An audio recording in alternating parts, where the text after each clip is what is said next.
Welcome to the intersection of technology, cybersecurity, and society.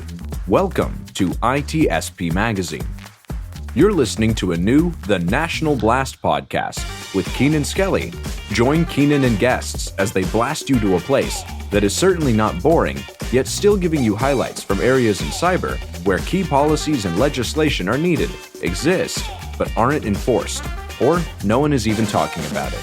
Knowledge is power. Now, more than ever.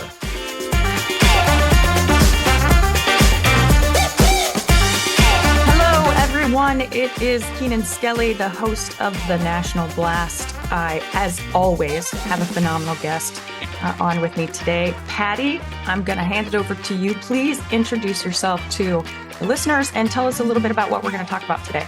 Sure. Yeah. Thanks, Keenan. My name is Paddy O'Reilly, Paddy O'Reilly. People call me Paddy. I started a cybersecurity software company and built it out over about 6 years. And one of the things it allows me to do is talk to government customers, talk to thought leaders, get sort of the latest intel across critical infrastructure with respect to compliance and risk management. So I have a pretty good view of what's going on out there in cyber just generally. And I think today we're going to discuss the 6-month anniversary of the beginning of the conflict in Ukraine and the implications for cyber generally and what it looks like for the Ukrainians and what it looks like for NATO and what it looks like for the globe more generally. That's really wonderful. And I'm excited to talk about this. The Ukraine just celebrated their Independence Day yesterday, and the whole world was kind of watching as they fight this fight with Russia, who's now moved into Crimea and continues to push forward in other areas in the region. What is the status? Where are we right now with that conflict, and in terms of cybersecurity and in terms of how the nations are responding with support or without support? Yeah, no, I mean, largely across the board, there's been a lot of support. I mean, I think the globe more, has been really moved by the Ukrainians and their resistance. Private concerns here in the States have been very involved. I mean, Microsoft has kind of led the charge, but our government is also involved. Some of the cyber attacks that came in the early days had the signature of previous types of attacks, but private industry very quickly helped Ukraine protect, critical data and move it, off-site into the cloud. So there's been a lot going on inside Ukraine, and a lot of private concerns and governmental concerns have stepped up to the plate to help Ukraine maintain their infrastructure, really. Absolutely. And I also know that there's been a lot of support from private organizations in cybersecurity and intelligence who've been helping them kind of get a grip on how to manage some of their intel efforts with Russia and sort of the things that they're doing back and forth on that. So all around, I think it's been, admirable how much support is actually being given there. So it's been 6 months. Early on, you're right, there were some very specific cyber risk. In fact, I just spoke with someone else about, what's the status of 6 months of Shields Up? Because the Shields Up really started with the concept of, okay, Russia is really interested in critical infrastructure right now, and we need you all to pay attention to that. Mm-hmm. So there was no big, massive moment. There have been, small sort of incursions, but do you think that that's likely to stay where it's at? Or do you think that in the 6 months, they've just been kind of preparing and trying to understand their attack surface? Yeah, I've heard sort of rumblings just when you go across the intel, or the reportage on the subject that we're in a quiet period. And officials generally warn that when you're in a quiet period with this particular nation state entity, that what that really means is they're preparing another wave. I think, Shields Up really addressed something that you can't over address. And I work with energy companies on the regular, my company, and very big ones. And I mean, it's really the scenario no one wants to talk about, and Ukraine was the test bed for the original, hacking that led to the outage and leaping into the OT systems. So I think Shields Up is trenchant. It's still trenchant. Maybe there hasn't been an example of, shutting down a particular service or, supply chain. I wouldn't say, though, that means that, people are necessarily pulling back on Shields Up. I think it's still a great initiative, and it's something that a lot of our customers talk about pretty regularly. So here in the US, we had the Shields Up thing and we didn't really experience a whole lot of things, but that does not mean that the Ukraine themselves have not been experiencing things. Can you talk a little bit about some of the cyber issues that they have faced and how that's... Yeah, well, they had a really big one right away, which was the outage of Viasat, their satellite network, and all the modems went down. And this was the communications infrastructure they used to communicate with their own soldiers. So, that's a bit of an issue. If you can't get data to the front line, what's happening, So, but again, all of those soldiers and all of those folks ended up going to Signal or going to, right, regular messaging channels to try to communicate with each other. And now all of that is, open communication that can be intercepted. Absolutely. And that's why Starlink came in and immediately stepped in. So it's another example of, the private sector coming right into the void and providing additional assistance. The Viasat stuff is just fascinating for our cutting edge cyber people. So they're all over it. I mean, they're in there, trying to figure out what happened and what went, and, how do you defend against this in the future? Because, weaponizing cyber with respect to communication satellites is not good. Not good at all. And I'm pretty sure there are multiple working groups at the government level that have been stood up just to deal with the ramifications of that and where it goes in the future. Yeah, and I know the NSA is looking at it. And, whenever you see the NSA is looking at it, that that's the top level secret type cyber people on it. So what else? I know there were a few infrastructure attacks. We're seeing a lot of activity with Russia involving the nuclear power plants over there. It hasn't been super clear what the intention is, but I mean, chaos always reigns when you start talking about nuclear power plants. Yeah, you see the coordination of other types of cyber techniques, when they were taking up residence at the plant near Kyiv. They were also conducting other operations to sort of signal jam and, attack data and just make things more difficult in general. So it was to sow confusion. I mean, that's another way that, cyber operations operate. And some of that's just through social channels. And we saw, great examples of that in 2016. I don't know, and I think we'd all know if any of the systems online in nuclear power plants were compromised.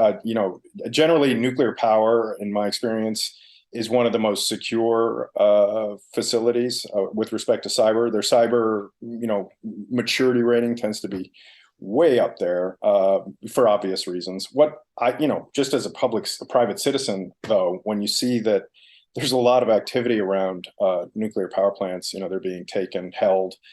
Workers are being sent home, things like that. You do get today, literally in the news today, they cut power to one of the nuclear power plants. The Russians did. So it is frightening. It's that the fear-based kind of warfare, right?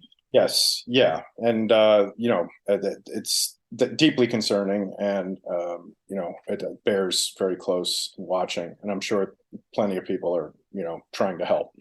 Absolutely. So what else has happened over the course of 6 months? What has changed? Yeah. What are we doing differently? What are we more prepared for? One of the big ones that really struck me when it came out was that on-premise installations were not considered secure because of wiper malware, right? Yeah. And I work with very big companies that, 3, 4, 5 years ago, they were like, it's got to be on premise. It has to be. And when I built cloud software, so we would sometimes give them an on-prem, version, and they, quickly put it on their on-premise network. And there's a lot of IT change management that goes into that, and it'd be hard to find after they installed it, but to hear that on-premise installations are particularly vulnerable and that the cloud has been instrumental in distributing the data, the critical data that Ukraine needs to function day to day. That's been a big one, and that kind of dovetails with a general overall trend in the post-COVID era, which is the virtualization of work as well. Absolutely. I also come from a world where on-prem, is very much preferred when you talk to governments, when you talk to people doing things where they feel like if they have physical control over the asset, that somehow that's not going to, really change their way of operating. I think that most of the cloud providers and some of the folks like Microsoft, for example, who has Mystic and all of these other capabilities that they're lending efforts to in the Ukraine situation, have definitely been able to demonstrate that their cloud products are secure enough to continue national operations when often the on-prem solutions are not. So right. I agree. I think this is an interesting change in the perspective of, if it works during warfare, it probably works most of the time. Right. And, again, it's just something I've been in the middle of conversations for years around it. And there was just this baseline assumption that on-premise was, by definition, more secure. And we're seeing a pretty clear use case where that may not be the case anymore. Absolutely. Anything else? What else has changed? I mean, I think some of the other stuff that fascinates me is, their initial barrage, the uptick in attacks. It probably went up by about 500%. But quickly teams were sent in and they had very specific expertise with respect to stopping the particular brands of malware that were next gen.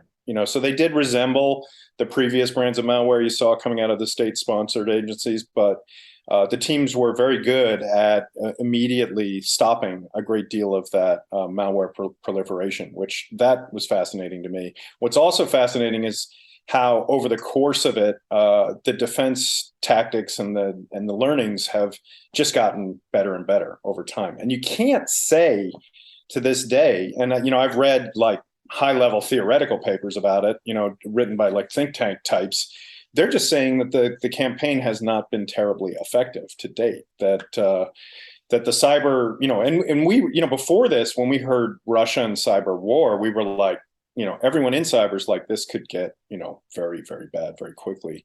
Also, another thing that I've been thinking about, because people bring it up, is what are the implications for NATO countries, the United States, other governments?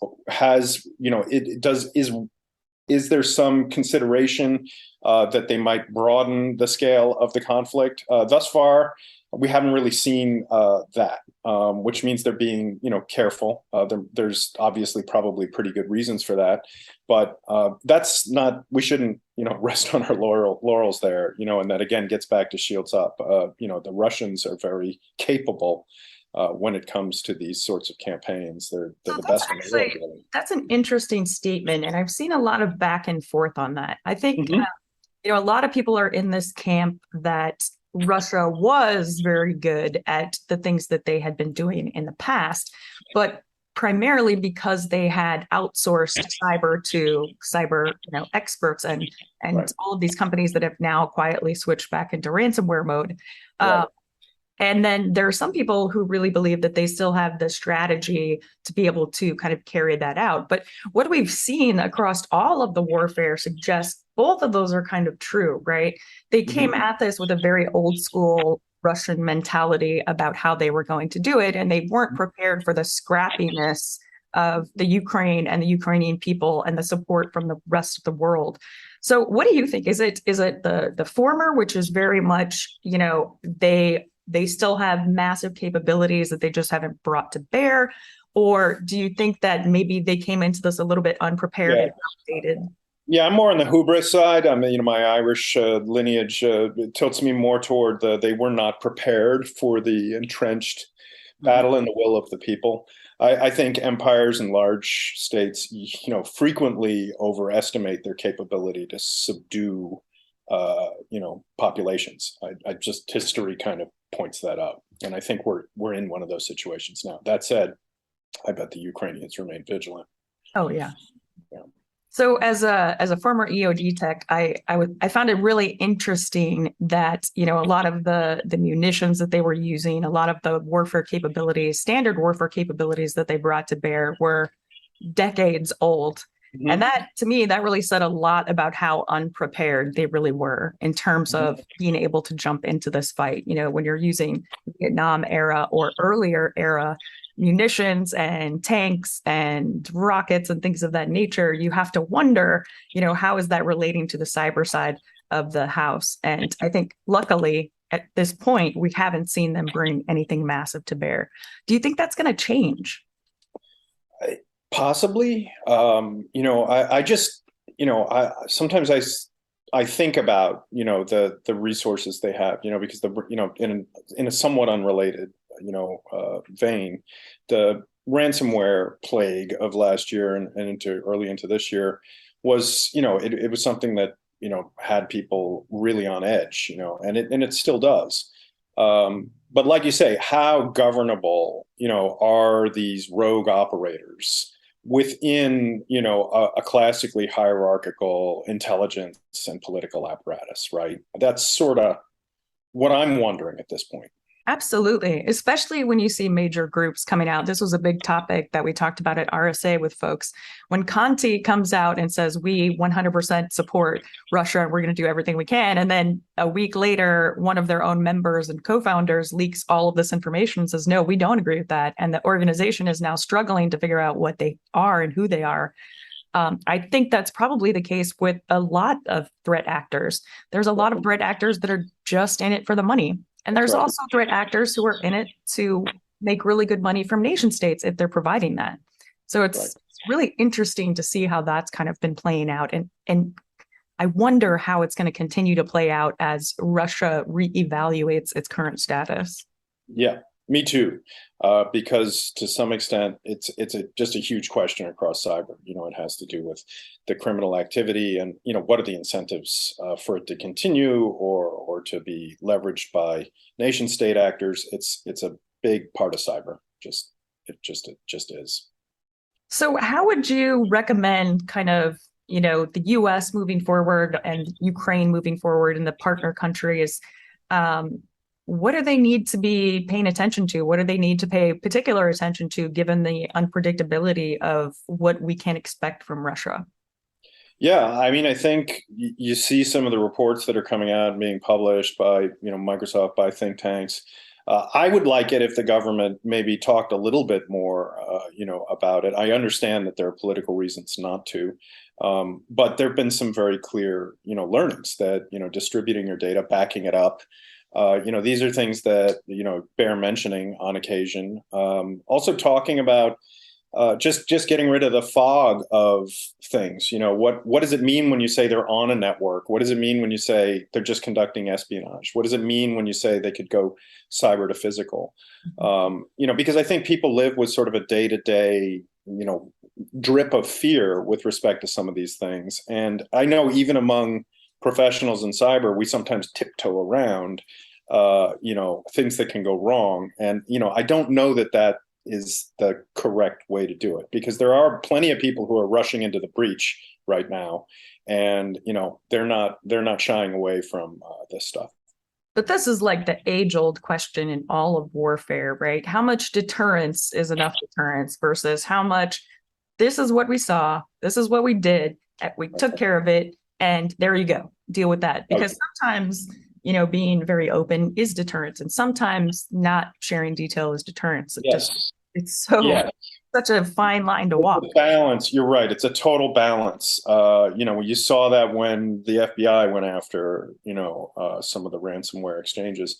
Yeah. It's a balance. I don't know that the government should talk more about what they do. I think that when they do it, I saw FBI Chris Wray talk at BC recently, and he was very tight-lipped, but it's very effective, right? It's almost sort of Hollywood. We took care of a certain thing. But I did think it was really interesting in the beginning, the administration and the intelligence side of it they were very open about, we have this intelligence that demonstrates this, and therefore we did this and this and this. And Yes. their not reliance, but their willingness to accept open source intelligence to make those actions, I think, is a big change in also how we perceive warfare that has definitely come out of the Ukraine. Absolutely. And I think it's informed really sort of the multi-sector approach that like CISA is taking now. I think you do have to have that rapid cycle of information getting back to those who know how to combat things so that they can go out very rapidly and inform the operators what to do. Absolutely. So if you could say anything, if you could convince Congress and the government and the Ukrainian government to do, whatever, you've got a magic wand to make this, a conflict that doesn't last very long and that doesn't involve massive cyber casualties, what would you ask for? What would you want to see happen over the next 6 months? I think, I would hesitate to say what Ukraine needs to do. I think they have been unbelievably resourceful, inspiring as a people, in their resistance. I think they're going to continue to find ways to make their systems and operations and data more resilient. They just are. I've read all the blasts that come out from they're basically their head of cyber, and he's a very capable fellow. So I think from our side, though, our government, has its reasons for being quiet with respect to some of the support we're lending over there. But I think just generally overall, what's happening, you see it kind of in little steps inside, TSA, inside the EPA. So the government is beginning to take some of the mandates of last year, the executive orders of last year around strengthening American cybersecurity and getting that across the critical infrastructure sectors. And they're kind of marching it slowly across the sectors that haven't had a lot of attention or are maybe not under regulatory regimes. I think maybe a little bit more has to come out about why it's so important for us to protect our critical infrastructure. It has to be socialized a bit more. It's in private hands, an awful lot of it. There's a real disincentive structure in play there. It's a sort of a, problem of the commons type issue. And, I think we need to, instead of saying, okay, it's the EPA this week, it was the SEC the week before, it was TSA the week before that. The Irish government called me up last year when they got hacked, and they were like, will you come to a panel? And they were like, we've got these 5 people looking at critical infrastructure. Do you think that's enough? And I was like, no. And they kind of knew it too. But then when they started pouring more money into it, all of a sudden their National Cyber Center went quiet on them. They started acting like they were in, and no insult to anyone in Ireland, they started acting like it was a top secret mission. So, we need more discussion about, critical infrastructure, how to harden it, how to be resilient, why it's so tricky, why it's so tough. And I think, what you see happening in Ukraine is a brilliant case study of this accelerated on steroids, because it is war and the stakes are so high and, lives are involved. Well, hopefully the conflict doesn't last much longer. But as we all know, Russia is stubborn. So it's important that everybody continues to take this seriously in terms of response, both on the physical side and, of course, on the cybersecurity side. Absolutely. Any last thoughts? No, I think we covered it. All right. Thank you so much for joining me today. It was an absolute pleasure. Okay. Guys, this is the latest episode of the National Blast, and I will catch you on the flip side. We hope you enjoyed this episode of the National Blast podcast with Keenan Skelly. If you learned something new and this podcast made you think, then share itspmagazine.com with your friends, family, and colleagues. If you represent a company and wish to associate your brand with our conversations, sponsor one or more of our podcast channels. We hope you will come back for more stories and follow us on our journey. You can always find us at the intersection of technology, cybersecurity, and society.